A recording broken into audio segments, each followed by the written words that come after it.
Yes, your boy T-Boy Badman, aka Retalker. Welcome to my YouTube channel, and please subscribe as you are watching this video. Please subscribe and hit the notification button for you to get all our hot gist on entertainment. And right about now, we are going to be talking about Davido.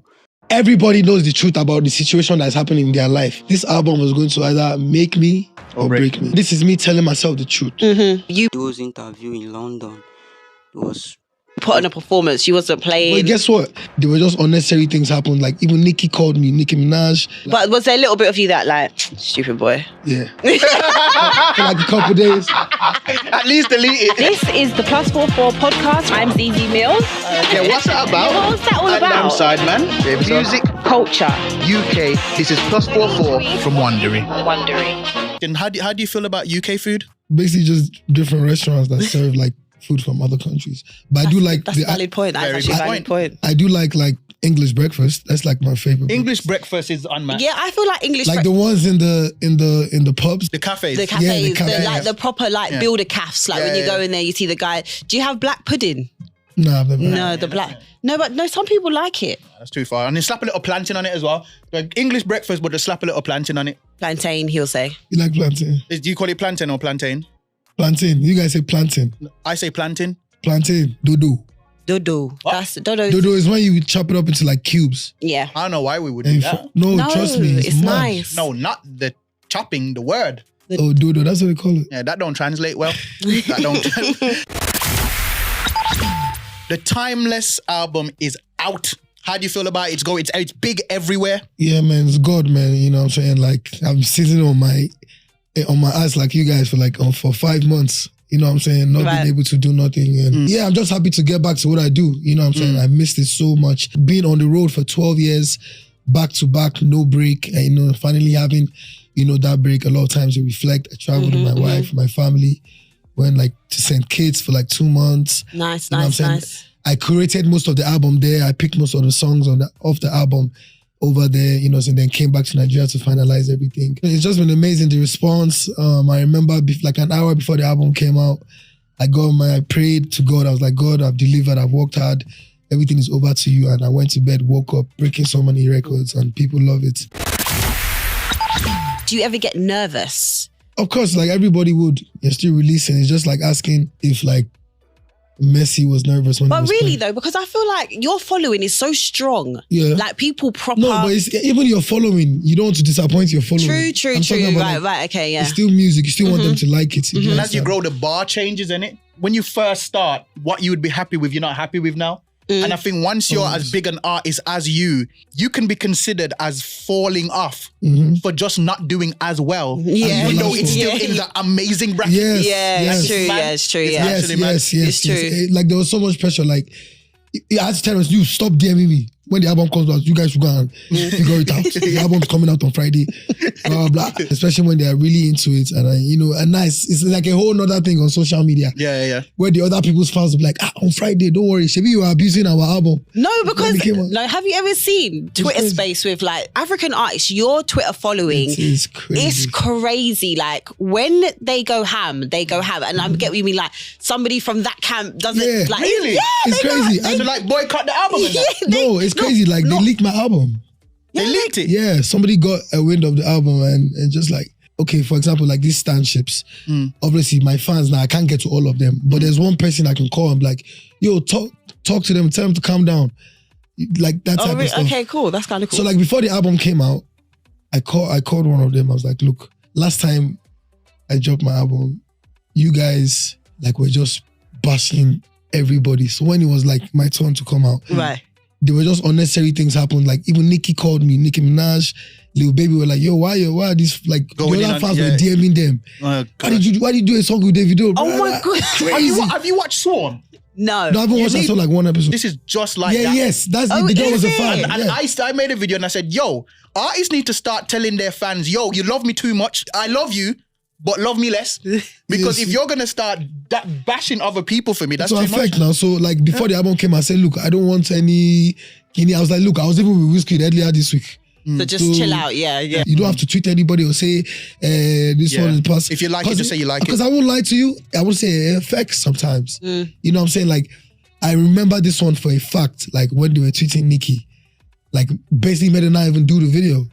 Because it's a mental thing. Like if I'm sitting on my phone, I'm like, if I go to Tanzania, for example, and I do a song with an artist there, and I get back home, and I'm seeing like hate comments from maybe the artist I did a song with, he has a rival, and they're mad that I came, and you know what I'm saying? Yeah. It can change your line of thoughts. Yeah. Do you understand? So like I learned a lot from like my previous album. Right, okay. And this is my first album where I didn't feature any US artists. Right. And was you... or any international artists. I just featured like people I know and like Africans. Was that I don't deliberate? consider Skepta like, he's a Nigerian brother, so.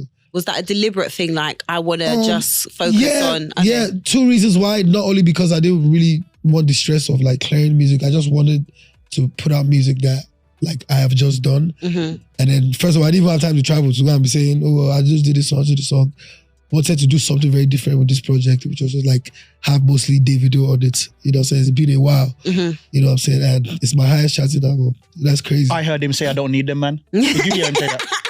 Basically, I didn't hear, I'm just like to translate, but that's what I heard him say. Yeah, you know what I'm saying? I'm more excited about collaborating with my fellow Afrobeat artists. Yeah. You know what I'm saying? What made you decide to do a collaboration with Skepta? They always say, oh, Davido doesn't really collaborate with like UK artists, blah, blah, always in America. I remember when they say that. So me and Skepta, we should have been made music for years now. Right. You know what I'm saying? But funny enough, like we didn't really start speaking till like 3 years ago. Really? Yeah, we've never had the opportunity to see, Right, okay. to even know whether we will be cool or not. Oh, right. You understand? So I think we met up in Lagos one funny time. We were having a conversation and the conversation ended up being for like 40 minutes. Like just spoke about a lot. We just see that we had a lot of things in common, funny enough. And you just pull up even when I'm in London, randomly, like just pull up on me in his Rolls Royce. So from there I was like, yo. I wish Skepta would just pull up on me. This is my next album. We have to get one. We have to get one. So I sent him the record and, you know what I'm saying, he sent it back the next day. Yeah. How do you feel about Afrobeats now, where it is? Because like you said, you've been doing it for 12 years. When you started 12 years ago, it wasn't as hot and everyone wasn't trying to kind of jump on it. As definitely, like UK was like one of the first places to take on Afrobeats. But it was like UK, it was always locked up in UK. But like for it to where it is now, like we have our own festivals, you know what I'm saying? We're charting on Billboard. When I was in school in America, even before I started music fully, I used to play like back then, P Square, The Bunch. I used to play their music in my dorm. They would come and be like, yo, what's that? I was like, yeah, it's The Bunch. They're like big artists that you're like, yo, that's hard. You know what I'm saying? So I always knew that if they had the opportunity to listen to it, they'd like it. You just having the opportunity to listen to it. You play something in New York on radio 3 times, then you start getting demand because if they hear it, they're going to like it. Right. You know what I'm saying? So I always knew that eventually like Afrobeats, it was inevitable. Yeah, it would reach where it was. But now it's like every year is just some bigger and stuff. Like 10 years ago, we wouldn't imagine people doing stadiums internationally. It's got its own ecosystem now. It don't need another ecosystem. Yeah, we need to own it. We need to own it. Yeah. I saw an article the other day. The impact that hip hop used to have on the world it's not the same, and almost like Afrobeats is becoming that new thing where. Yo, I remember and like somebody tweeted that. I think Lil Duval tweeted that, and then people got mad. Yeah. You know what I'm saying? So I was like, yo, we also need to be careful because you don't want to step on their toes. Other people, before they start pressing some buttons, our numbers are looking. Start pressing them buttons. So, you know what I'm saying? But it's amazing. It's a different feeling. If you go to any party, it's gonna have Afrobeat. Once they're playing normal music, but once they put on that Afrobeat, the drink that you drank, it will be working more. Because the sound and the natural feeling, and it's just beautiful to see. What is it like as an artist that has been doing this for as long as you have, in with so much of the new tactics, platforms, because your songs are going big now on TikTok. Yeah. And you've embraced that. What is it like embracing they didn't have to tell me twice. Trust me. I said, okay, I come and tell what is this influence happening? What is going on? Like by the time they opened everything for me, I'm like, yo, it's changed. Back in the days, we just have artwork, tweet our song or drop it on Instagram and it's gone. Now it's like, yo, you gotta do promo. It's crazy. You wanna have pop-ups in different cities, merch, touring. yo, it's like a whole nother game right now. Like, this is me telling myself the truth. This album was going to either make me or break me. Right. And that was, people wouldn't want to say it to me, to my face. Everybody knows the truth about the situation that's happening in their life, whether they want to lie to themselves or not. So with situation, when I was recording this album, I was like, man, this is either going to go like this or it's either going to go like this. So when I slept and I woke up, and you saw the good response. And my phone was not with me, so I was going crazy. So I sent everybody away. An hour before the album came out, I did my prayers. I laid down on my bed, slept off. And I overslept. I was meant to just sleep for like 1 hour, 30 minutes. No, you needed that to sleep. Celebrate. I now overslept and I woke up like 3. I say, yeah. And I woke up there. I was looking for my phone because I had a big suite. So I went to the living room. So I'm thinking, why is anybody in my room celebrating? Like, I'm scared. Like, yo, something happened. Like, so I ran downstairs and I banged my assistant's door. Pa, pa, pa, pa, pa. Come out. What's going on? Oh, God, take your phone. Congratulations. Hey. And then that night, South Africa is such a vibe, man. You guys have to visit, especially like with the Amapiano. What's your favorite song off of the album?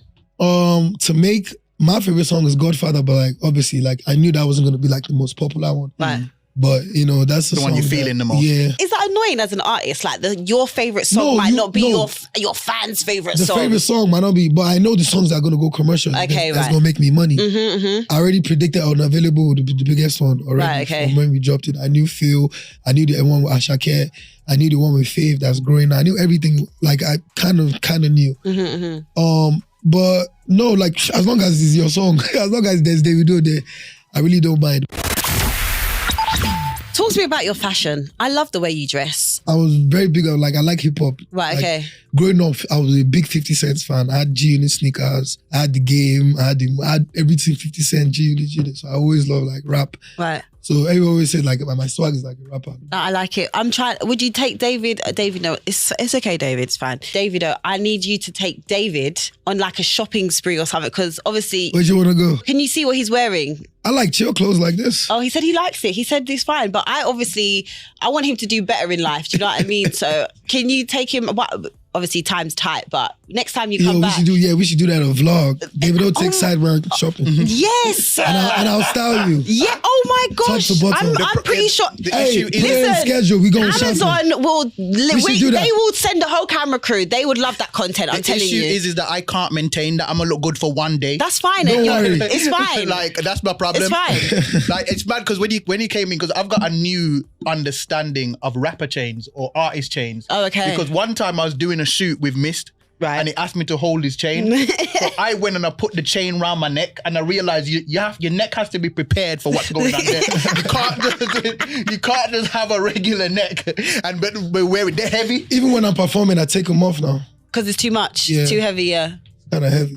Like with this run, I'm going to win a lot of African designers, especially with this like next tour. But there's some amazing dope stuff that people are making from back home. These people copy it.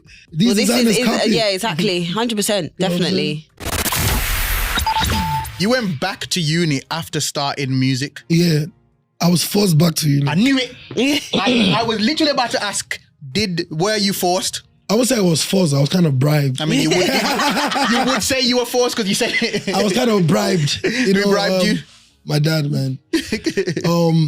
My dad is just big on education. So like, when I first ran away, I was in London. The first place I came to when I ran from home was London. Okay. So London's like second home for you? Yes, I was in Malik Berry. Ask him. I'm the first person to know Malik Berry. I introduced Malik to Wiz. Oh, okay. Yeah. Right, but I used to go church. When I used to church girl. Okay. It was all in like the same type of world. Long time ago. So yeah, from there I came back to Nigeria and then my dad wanted me to go to school. So I was like, it wasn't it for me. Right, okay. He's like, okay, if I go to school, he has one land not far, he'll build me a studio. But I should go to school like Mondays to Fridays. Okay. And then on weekends, work in the studio. I'm like, wait, what do you mean? So where will I wear? He said Ogun State. I went to Ogun State, another state. Okay. Outside Lagos. So I can come home every other weekend. Okay. So if I go Monday, I'll stay in school Monday, Tuesday, Wednesday, Thursday, Friday, Saturday, Sunday. Another Monday, Tuesday, Wednesday, but till that Friday, then I can go home. Okay. So I work in the studio, but it was a world-class studio. You give me money to like shoot some videos. So I was like, okay. That's a good. So my plan was like, yeah, my deal was a bit different.